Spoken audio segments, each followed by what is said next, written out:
This is the launcher walkthrough and objectives testing video. So the play button here has already been demonstrated in the game objectives testing video.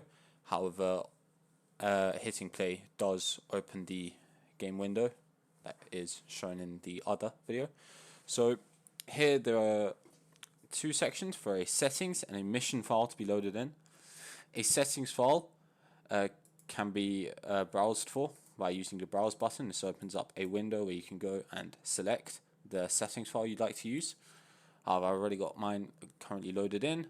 Then the settings file can be opened. It's opened automatically using browse. However, if you manually type it in, the open settings file button can be used to then load that in.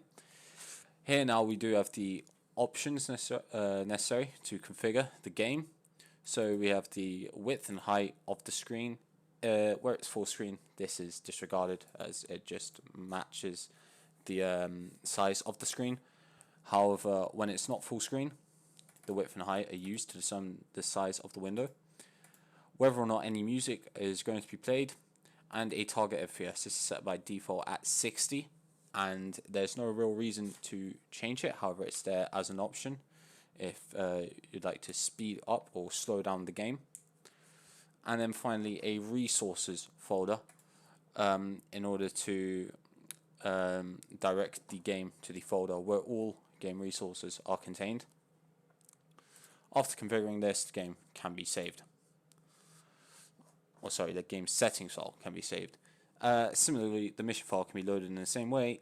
It has a name, this can be set, and the map referenced by the mission can also be located and found using the browse button. And finally, a leaderboard URL, which is used by the leaderboard in order to connect to a remote leaderboard, which contains, ideally, depending on how the mission creator has set this up, it should contain all of the high scores of all players who have pushed their high scores onto the leaderboard for that specific mission, thereby allowing players to compare their high scores for a specific mission. And by having a unique one for every mission, this allows you to compare it just for that mission, rather than having a leaderboard which references a bunch of missions and therefore is not very useful. Here, the player sprite and mob sprites used can be configured. So if you'd like to change the player or mob sprite, that can be done by just selecting the file you wish to use. And finally, the username can be set. So I have some personal times here which have just been set into a file. These are also set once the game has been played using a specific difficulty level. So for example, if playing on level 1, the level 1 time will be set, and so on for the other times.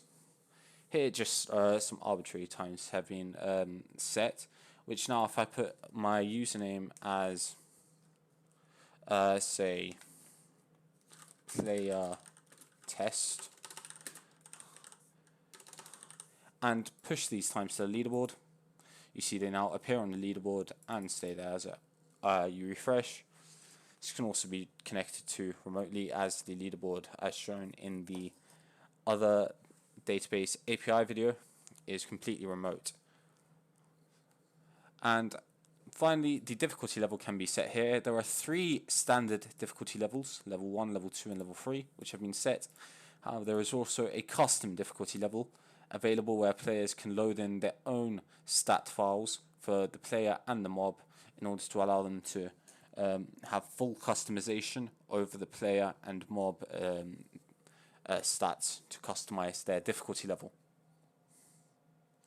Finally, when the launcher is closed and then reopened, the state of the launcher is saved.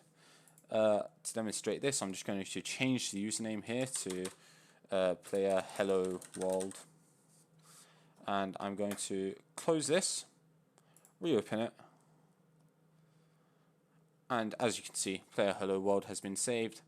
This is the same for anything, so if in this mission file I change the current mission from this standard mission to a copy of it where all the mobs have been removed, and close this, now upon reopening this, we can see that the copy is the one being used here. So that allows for the state of the launcher to remain persistent and therefore not have to be re-established, having to load in a new settings file, mission file every time a player wants to start the game and opens the launcher.